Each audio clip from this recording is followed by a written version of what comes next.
Ангел сказаў ёй у адказ: «Дух Святы сыдзе на цябе, і моц найвышэйшага ахіне цябе. Таму і народжанае святое будзе названа Сынам Божым. Вось і Эльжбета, сваячка твая, і яна зачала сына ў старасці сваёй, і ёсць ужо на 6-м месяцы тая, якую называлі бясплоднай, бо для Бога няма нічога немагчымага».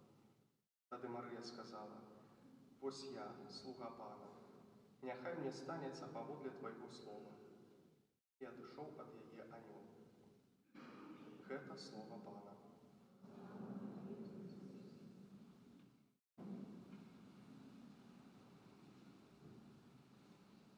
Дарагія, напэўна, кожны з упэўненасцю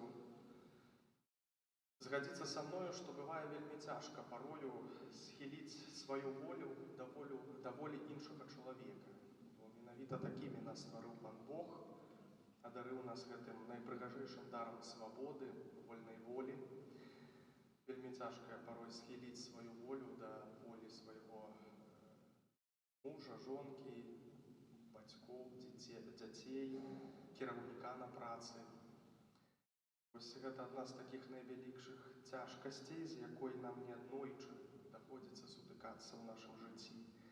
Схіліцца перад просьбай, схіліцца перад рашэннем іншага чалавека можа здавацца чымсьці нават супярэчным чалавечай прыродзе, нашай схільнасці самім вызначаць уласны выбар дзеяння. Падпарадкаванне чужой волі зусім не з'яўляецца простым, парой з'яўляецца непрыемным. Часта гэта той кампраміс, які нам вельмі шмат каштуе.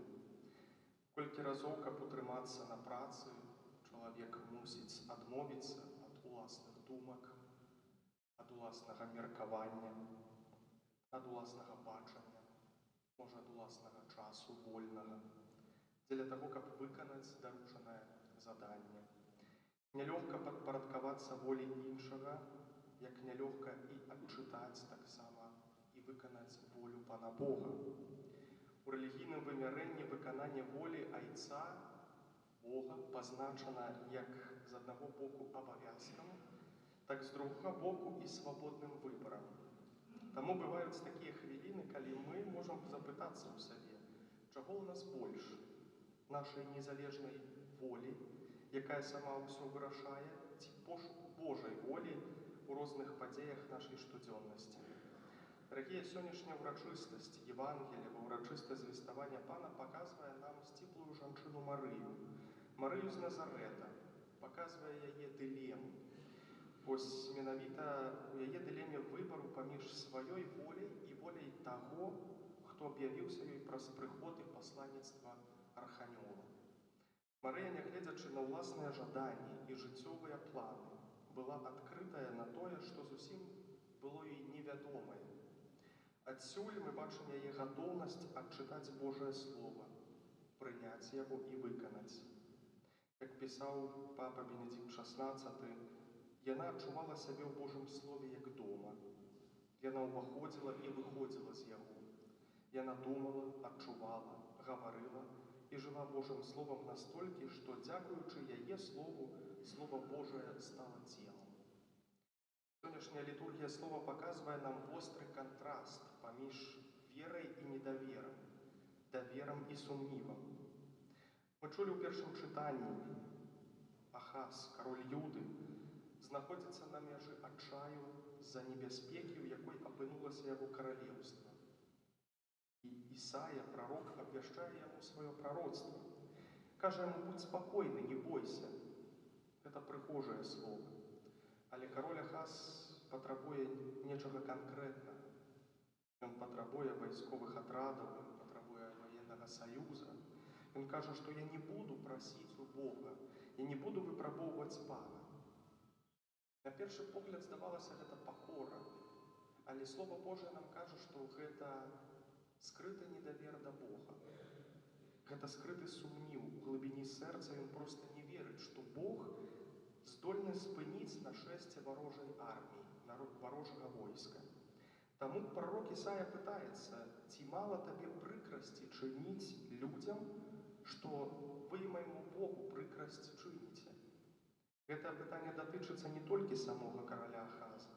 Ва ўсёй Бібліі, пачынаючы з кнігі «Быцця», мы знаходзім шмат прыкладаў таго, як людзі не вераць, што Бог паклапоціцца пра іх. Ахаз не верыць, што Бог можа стрымаць напад, што можа змагацца за свой народ, абараніць яго. Аднак Пан у сваіх абяцаннях ідзе яшчэ далей.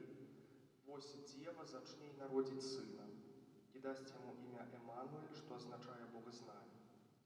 Хоць непасрэдным спаўненнем гэтага прароцтва здавалася нараджэнне сына караля Ахаза, справядлівага Эзекіі, насамрэч Бог задумаў нешта непараўнальна большае. Вось чыстая дзева па імені Марыя народзіць сына, які сапраўды будзе Эмануэлем, Богам з намі. У адрозненне ад Ахаза Марыя не чыніць прыкрасці Богу, якая адказвае на звеставанне анёла з верай і даверам. Яна пытаецца, як гэта станецца, але калі анёл запэўнівае яе, што для Бога няма нічога немагчымага, яна проста кажа: «Вось я слуга Пана, няхай мне станецца паводле слова Твайго». Мы бачым, як дылема Марыі становіцца для нас люстэркам. Мы прывыклі лічыць свабоду як магчымасць рабіць тое, што хочам. Але Марыя паказвае нам іншую вышыню свабоды. Свабоду даверыцца Богу насуперак страху, нявызначанасці. У кантэксце апошніх тыдняў Вялікага посту гэты выбар Марыі набывае асаблівы сэнс. Яе адказ, яе згода, яе так у Назарэце было толькі пачаткам шляху, які вядзе да так пад крыжам.